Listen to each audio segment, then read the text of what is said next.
लहान वयापासूनच जे चटके संघर्षाचे होते आणि लहान वयात काम सुद्धा सुट्टी दिवशी तुम्ही सॅटर्डे संडे काम करायचं हे सुद्धा तुम्ही बोलत हो, होता. हो. तर हो, याच्यामध्ये लहान वयातच आपल्याला कामही करायचं आहे घरच्यांचं, घरच्यांवर शिक्षणाचा आपला प्रेशरही येऊ द्यायचं नाही, वरून आपल्याला हो. संघर्ष करत शिकायचं आहे, आपल्या काकासारखं कुठंतरी आपल्याला नाव कमवायचं आहे. याच्यामधला जो ताळमेळ आहे या संघर्षामधला तो साधण्याचा प्रयत्न तुम्ही लहानपणापासून कसा काय केलाय? तर हा संघर्ष सांगण्याचा प्रयत्न असा आहे, की शेवटी काय राहतं, की गरजा ह्या अनंत असतात. बिलकुल बिलकुल. पण गरजा पुरवण्यासाठी जे लागणारी साधनं आहेत, हे खूप लिमिटमध्ये असतात. म्हणजे बिलकुल. आपल्याला वाटतं, की हे सगळंच करावंसं वाटणार, आपण हे हे आपल्याला पाहिजे. हं, पण मला एक आठवतं, की याच्यामधून आपण जर काहीतरी वेगळं करायचं जर म्हटलं, तर कोणी हं, काहीही जरी सांगितलं, हं, पण मी स्वतः शेतामध्ये जे थ्रेशर राहायचं हरभऱ्यांचं वगैरे, हं, हं, मूग हं. वगैरे काढायचे होते त्यावेळेस, तर त्या थ्रेशरवर वर्क करून असं वाटत होतं, की आपली फी कोणीतरी नाही देणार. बरोबर आपल्याला बरोबर. घरी जरी शेवटी सांगितलं, की मला पुढे शिक्षण घ्यायचं आहे, तर घरचे हं, म्हणत, "आमच्याजवळ एवढा पैसा नाहीये मुबलक.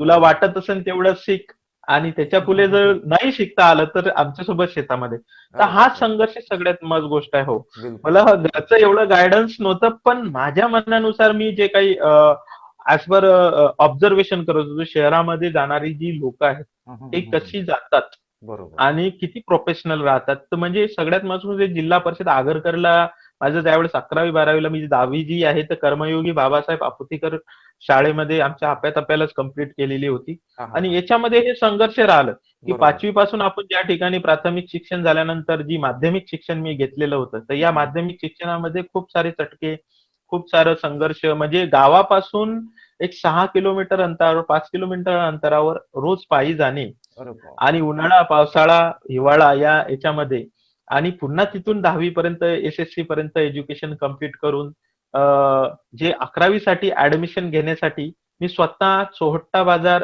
जो आहे, हो, हो, त्या हो. चोहट्टा बाजारला जे विटांचं भट्ट्यांचं वर्ग हां, राहतं. वर्गी विटांचा पजा अ, म्हणतो आपण त्याला आणि तिथे पगार मजूर पगार राहतात काम करायला अजूनही. काम करणारा. तर त्या बिलकुल. मजुरामध्ये आम्ही व्यवस्थित काम म्हणजे जे ट्रक राहतात किंवा ट्रॉली राहतात, ते गरम विटा जे आहेत ते भरून हे करणे आणि पूर्ण हाताला असे फोडे आले होते, की अरे खूप बापरे! कठीण परिस्थिती आपली फीसाठी. मग बरोबर, ते बरोबर. परिपूर्ण करून हा संघर्ष शिकवतो आणि बरोबर खरोखर आहे. माणसाची जर गरजा म्हणजे गरजा भागवण्यासाठी परिस्थिती जी राहते, हं, तर हं, ही हं. परिस्थिती कुठं क्लास वगैरे लावायचं काम नाही. बरोबर, बरोबर. संघर्षमय म्हणजे ज्यावेळेस त्याच्या वडिलांचं, घरच्यांचं अनुकरण ज्यावेळेस तो मुलगा करतो, हं, हं, तर हं. त्याला खरोखर वाटतं, की त्याला वाटत नाही, की मला वेगळ्या-वेगळ्या प्रकारच्या वस्तू मला अपेक्षित आहेत. तो बरोबर, त्या बरोबर. अंडरस्टँड होतो. तो बरोबर अंडरस्टूड आहे. होतं, की आपल्या वडिलांची परिस्थिती काय आहे आणि बरोबर आहे, बरोबर. त्यानुसारच आपण आपलं पण डिमांड ठेवायचं.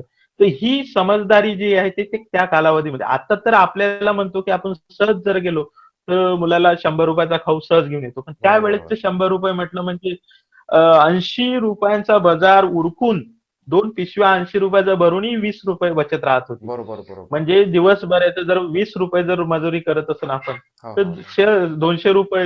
₹200 भेटायचे, ₹200 मध्ये सगळं उधळणं. मग याच्या परिस्थितीमध्ये मला जे ऑब्झर्वेशन वाटलं, हं, मला हं. जे वाटलं, की आपली घरची परिस्थिती एकदम नाजूक आहे. बरोबर आहे. हे लहानपणापासून आपल्या मनावर बिंबवत राहतं. हं. ज्यावेळेस माझे वडील खरोखर जे तूर सोंगायचं झालं किंवा ज्वारी सोंगायला एकलारा, गणोरी, इकडे कासली हं, हां, हं. या बरोबर. साइडला पूर्ण टोटल फिरायचे. तर म्हणजे त्यावेळेस जवळपासचा माझ्या वडिलां 10-15 किलोमीटरच्या आसपास कामाचा शोध चालूच असायचा त्याही वेळेस. चालूच राहायचे. म्हणजे खंटी खडायला जायचं. बरोबर. कधी-कधी अ, अ, बा बा अजूनही जी मातीचे घर आहेत हां, हो, आमच्या हो, हो. गावामध्ये मारोडीमध्ये, ते बरोबर. वडिलांनी तयार केलेले आहेत. म्हणजे बरोबर. वडील जरी गेले तरी मी गावामध्ये जर जाऊन बघितलं, हं, तर हं. आता समजा बरेचसे विटांचे झालेले आहेत. पण बरोबर. मातीचे जे घर आहेत, हं, हं, ते हं. वडिलांनी म्हणजे एवढे मेहनत करून. म्हणून मग वडिलांसोबत राहता आपल्याला हे राहतं, की आपले वडील खूप कष्ट करतात. एकदम बरोबर. आपली आई खूप कष्ट करते. बरोबर. आणि ते मनावर लहानपणी बिंबवल्यामुळे आपल्या ज्या गरजा आहेत आणि हं, हं. आपण काय केलं पाहिजे, ही बरोबर. त्या लहानपणीच समज येऊन गेलेली आहे आणि या संघर्षातून कसं पुढे जायचंय, तर बरोबर, ही बरोबर. थोडी समज त्या बालपणाच्या वयामध्येच लागून गेली. बरोबर, बरोबर.